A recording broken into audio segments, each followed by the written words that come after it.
Om Shanti. Good morning आप सभी बाबा के रूहानी फरिश्तों को। प्यारे बहनों और भाइयों, हम अव्यक्त मुरली का श्रवण करते हैं, साकार मुरली का श्रवण करते हैं और इन दोनों के अर्थ को भी समझते हैं। अगर निचोड़ सार रूप में जाएं तो यही मन कहता है कि जो बाबा हमें अभ्यास बताते हैं। मुझे परसों की मुरली की बहुत ही सुंदर बात याद, बच्चे तुम वर्ल्ड अथॉरिटी के डायरेक्ट बच्चे हो। इतना नशा ही हमें संपूर्णता की ओर ले जाने के लिए काफी है। तो आइए आज की मुरली का सार इजी वे मुरली दर्शन के तहत सुनते हैं हम सभी। मैं दिलो जान सिक व प्रेम से आप सभी बहन भाइयों का इस चैनल पर हार्दिक स्वागत करता हूं, अभिनंदन करता हूं। ये क्रम अविरल धारा की तरह चलता रहे और हम सब अव्यक्त अवस्था की ओर बढ़ते रहें, संपूर्णता की ओर बढ़ते रहें, यही हमारा लक्ष्य है। आइए आज 11 फरवरी 2025 के महावाक्यों का सार है। मीठे बच्चे तुम्हें भगवान पढ़ाते हैं। देखो कितना ऊंचा सम्मान है। हमारा कोई गुरु, हमारा कोई टीचर, कोई मनुष्य नहीं है। मीठे बच्चे तुम्हें भगवान पढ़ाते हैं, तुम्हारे पास ज्ञान रतन है। आज दुनियावी दौलत के पीछे मनुष्य पागल है, लेकिन शुरू से ही जो विवेकवान है, भक्ति में कहते हैं कि जो जिसके ऊपर सरस्वती विराजमान है, लक्ष्मी की कृपा वैसी बनी रहेगी। अगर ज़्यादा नहीं होगा तो कम भी नहीं होगा। ईश्वरीय महावाक्यों के अनुसार बच्चे हुंडी भरती रहेगी, है ना। इसलिए बाबा कहते बच्चे तुम्हारे पास ज्ञान रत्न है, इन्हीं रत्नों का धंधा तुम्हें करना है ना। इन्हीं रत्नों का तुम्हें धंधा करना है। तुम यहाँ ज्ञान सीखते हो बच्चे, भक्ति नहीं। बहुत गहरे अर्थ हैं इसके। हमें अपने पर ये लागू करना है कि हम कहीं उल्टा भक्ति की तरफ तो नहीं जा रहे ज्ञान में आकर के भी, है ना। प्रश्न, ड्रामा, मनुष्य ड्रामा की किस वंडरफुल नोट को भगवान की लीला या उसकी बड़ाई समझ करते हैं। बाबा कहते जो जिसमें भावना रखते हैं उन्हें इसका साक्षात्कार तो हो जाता है, तो समझते हैं कि यह भगवान ने साक्षात्कार कराया। लेकिन बच्चे होता तो ड्रामा अनुसार है। जो एक ओर भगवान की बड़ाई करते, दूसरी ओर फिर उसको सर्वव्यापी कहकर उसकी ग्लानि भी करते। अब एक साइंटिफिक सिस्टम आ जाता है इसमें। ब्रेन के ऊपर जो बड़े बड़े रिसर्चर हैं वो इन बातों को क्लियर करते हैं, है ना। इसके ऊपर एक बहुत ही सुंदर डॉक्यूमेंट्री बनी है ना, द सीक्रेट। अगर आप कभी मौका मिले तो देखिए, तो आपको सारी भक्ति का रहस्य आपको पता पड़ जाएगा। लेकिन यहाँ पर हम बाबा के बच्चों के लिए खुशखबरी है, यहाँ डायरेक्ट साक्षात्कार बाबा ही कराते हैं। मैं आपको एक मिसाल देता हूँ। दुनिया में जितने भी गुरुओं के साक्षात्कार होते हैं, अपनी उपलब्धियों जो कुछ भी है, तो उस लाइन में वो पहले से लगे हुए होते हैं। तो उनको सोते जागते, चाहे मीरा को कृष्ण दिखाई दिए या आजकल के समय पर कईयों को अपने गुरु आदि का साक्षात्कार होता है। लेकिन ब्रह्मा बाबा के द्वारा शिव बाबा निराकार के रूप में, अव्यक्त फरिश्ते के रूप में, जो आत्माएं बाबा को नहीं भी जानती थी, ब्रह्मा कुमारी इसका नाम नहीं मालूम, उनको भी साक्षात्कार होता था। जाओ ब्रह्मा कुमारियों के पास। तो ये कौन करता है? ये डायरेक्ट बाबा संगम पे कार्य करा रहे हैं। यहाँ कोई ब्रेन और उसकी कोई प्रैक्टिस की बात नहीं है, ठीक है। तो हमें नशा होना चाहिए, पता होना चाहिए वहाँ क्या और यहाँ क्या। अच्छा, ओम शांति। भगवानवाच बच्चों को तो समझाया हुआ है कि मनुष्य को देवता या भगवान नहीं कहा जा सकता है, या मनुष्यों को या देवताओं को भगवान नहीं कह सकते। जिसने भी सूक्ष्म या दैवी या मनुष्य शरीर धारण किया है उनको ईश्वरीय संज्ञा या अर्थ या नाम नहीं दे सकते। गाते तो है ना, ब्रह्मा विष्णु देवताए नमः, शंकर देवताए नमः, फिर चौथा शब्द भी बोलते हैं क्या, शिव परमात्माए नमः। तो बच्चे तुम जानते हो बाप एक निराकार है। निराकार का मतलब ये नहीं वो कुछ भी नहीं है। अरे हमारे आपके जैसे उसका आकार नहीं है। वे भक्ति में कहना तुम हो एक अगोचर सबके प्राणपति। तो कहने का मतलब ये है कि अगोचर जो इन आंखों से नहीं दिखता है, लेकिन वो है। ऐसी बहुत सारी दुनिया में भी चीजें होती हैं, आप जानते हैं। बाबा कहते बच्चे देखो, मनुष्य तो भक्ति में कितना खुश होते हैं, झांझ बाजे बनाते हैं, बजाते रहते हैं। फिर बाबा ने नाम लिया भक्ति मार्ग के कई स्थानों का, बनारस का, आजकल प्रयागराज में एक महाकुंभ चल रहा है, वहाँ भी जाके देख सकते हैं आप क्या क्या चल रहा है। तुम बच्चे जानते हो हम आत्माओं के रहने का स्थान परे ते परे परम धाम है, हाँ, वहाँ ही बाबा का भी स्थान है।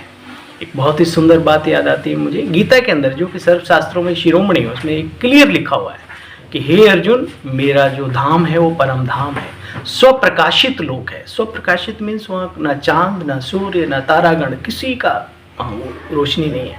तो वो कोई बता सकता है क्या भक्ति में कि वो कौन सा लोक है? अच्छा, तुम बच्चे जानते हो हम आत्माओं के रहने का परे ते परे स्थान है परम धाम। तो हमें नशा होना चाहिए, अहंकार नहीं, नशा जरूरी है। बेहद का नाटक है बच्चे, उसमें छोटे छोटे नाटक देखो मनुष्यों ने कितने बनाए हुए हैं। तो तुम बच्चे समझते हो ये नई बातें हैं, सबकी बुद्धि में बैठ नहीं सकती। दुनिया में एक ईश्वरीय कार्य को छोड़ के बाकी सब पुराने ढर्रे कोई नए नए तरीके से चलाने में लगे हुए हैं, कोई गा के, कोई श्लोक, कोई दोहा, कोई मतलब अलग अलग। लेकिन बाबा ने आकर के अलग से कार्य शुरू किया है ना, तो हमें भी अलग से जीवन दिया, तो हमें भी अलग से सोच रखनी है। बाबा कहते बच्चे ये बड़ी सूक्ष्म बातें हैं, बाप समझाते हैं। गायन भी है सेकंड में मुक्ति और जीवन मुक्ति। मनुष्य नर से नारायण बन सकते हैं, नर ऐसी करनी करे जो नारायण कहलाए। लेकिन किसके ऊपर आधारित है? करनी के ऊपर, है ना। बाबा आकर के कर्म करने की ताकत देते हैं, योग के माध्यम से शिक्षा देते हैं। उस करनी को अगर हम नहीं करेंगे तो फिर हम भी नर से नारायण कैसे बनेंगे? हाँ, चले जाएंगे थोड़ा बहुत। अभी तुम बच्चे सभी को सिद्ध करके बतलाते हो, गीता शिव भगवान ने सुनाई। अभी तो कईयों को यही निश्चय नहीं है, कई बीके भी समझते हैं कि वो भी सही है और ये भी सही है, वो खिचड़ी वाली जिंदगी। लेकिन बाबा कहते बच्चे मनन चिंतन करो, अध्ययन करो तो पता पड़ेगा शिव ही भगवान है, तो गीता का भी भगवान शिव ही है, ना कि कोई साकारी देवी या देवता। उस परम पिता परमात्मा ने ही राजयोग सिखलाया, किसके द्वारा? ब्रह्मा के द्वारा। हे अर्जुन, मैं ये गीता ज्ञान एक साधारण बूढ़े ब्राह्मण तन में प्रवेश होकर देता हूं। कौन है बूढ़ा ब्राह्मण? बताएं कोई, है ना। यहाँ पे कार्य चल रहा है, जो उस कार्य में आगे कम से कम वो तो निश्चय बुद्धि बन के आगे बढ़े। बाबा कहते बच्चे ये पढ़ाई भी गुप्त है, सर्विस करने वालों को गुप्त नशा रहना चाहिए। हाँ, जो मैदान में है उन्हें सभ्यता के साथ साथ बाबा ने जो संपत्ति दी है उसका नशा भी हो। ज्ञान की संपत्ति ना, ज्ञान रतन। अच्छा, मीठे मीठे स्किल बच्चों प्रति माता पिता बाप दादा का याद प्यार और गुड मॉर्निंग। रूहानी बाप के रूहानी बच्चों को नमस्ते। हाँ, बाबा आपको भी नमस्ते। आइए सुनते हैं सार का भी सार। बच्चे गुप्त नशे में रहकर सर्विस करनी है। हाँ, ये अंदर से मैं सुन रहा था भाई साहब की क्लास, तो कहते हैं कि बाबा को देखते ही एकदम व्यक्ति अव्यक्त हो जाता था। ये एक कहानी के रूप में हम सुनते हैं अपने वरिष्ठ लोगों से। मैं अपनी अनुभूति बताऊँ आपको। जगदीश भाई से मिलना हुआ, तो जैसे ही वो रूम में आए तो एकदम मैं सुध-बुध ही भूल गया। हमारी दो दादियों से मुलाकात हुई, दोनों के साथ भी ऐसी अवस्था। तो जो बाबा की थी वो ऐसे बाबा के रत्नों की भी अवस्था, जो हमने खुद महसूस किया, चखा उस फल को, है ना। तो कारण क्या है वो आप सब जानते हो। काश हम सब भी लक्ष्य रखें कि हमसे जो भी मिले उसको कुछ अलौकिकता की अनुभूति हो। इसलिए बाबा कहते हैं नशे में रहो, गुप्त नशे में रहकर फिर सर्विस करनी है। ऐसा कोई बच्चे कर्म नहीं करना जो फिर अपनी खुद की ही दिल खाती रहे। जांच करनी है हम कितना बाबा की याद में रहते हैं। सदा यही फिक्र बनी रहे कि अच्छी तरीके से पढ़कर हमें उच्च पद पाना है। कोई भी विकर्म करके बच्चे झूठ बोलकर अपना, यहाँ दूसरे का तो नुकसान होने की बात ही नहीं है, अपना नुकसान नहीं करना। तो अपने मतलबी हो जा, कभी आजकल गीत चलता है, तो कम से कम इस बात में तो मतलबी बन जाओ कि हमें खुद का नुकसान नहीं होने दे। अच्छा, आज का वरदान है मन मनाभव के महामंत्र द्वारा सर्व दुखों से पार रहने वाले सदा सुख स्वरूप आत्मा भव। डिटेल है इसका। जब भी किसी भी प्रकार का बच्चे दुख आए तो एक मंत्र ले लो जिससे दुख भाग जाएगा। चाहते हैं ना हम दुख भगाना, तो आज बाबा मंत्र भी दे रहे हैं। बाबा कहते हैं मंत्र देते नहीं है, लेकिन आज बाबा दे रहे हैं, खुशी की बात है। स्वप्न में भी जरा दुख का अनुभव ना हो, तन बीमार हो जाए, धन ऊपर नीचे हो जाए, बच्चे कुछ भी हो जाए लेकिन दुख की लहर नहीं आनी चाहिए। जैसे सागर में लहरें आती हैं चली जाती हैं, है ना, उन्हें उन लहरों में लहराना आता है, वह उसमें सुख का अनुभव करते हैं। एक्चुअली देखो, आप ट्रैक्टर पे बैठ के देखो, उबड़ खाबड़ में जाओ तुम्हारी कमर ही टेढ़ी हो जाएगी।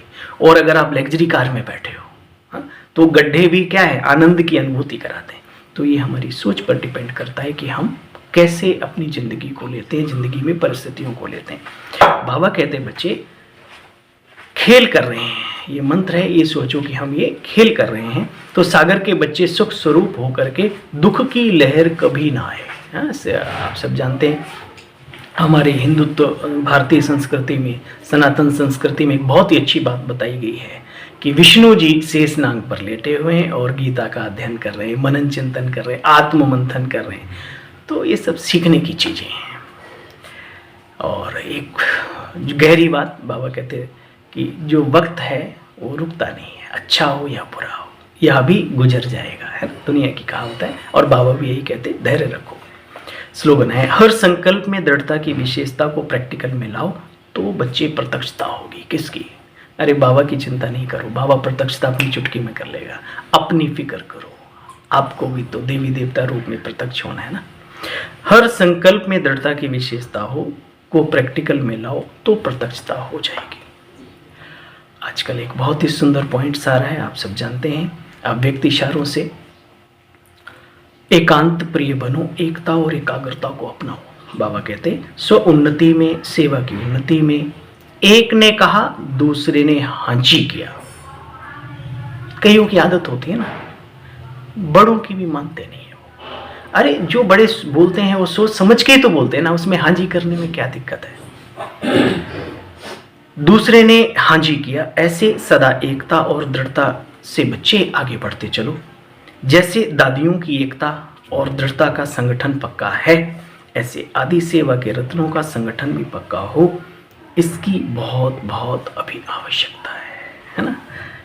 एक राज्य, एक धर्म, एक भाषा, एक कुल, एक मत, एक दुनिया के हम संस्थापक, आधार, जो भी कहो, तो हमारे अंदर एकता होनी चाहिए। चलिए कल पुनः मिलते हैं आप सभी से बाबा की मधुर मुरली का सार लेकर। तब तक के लिए ओम शांति।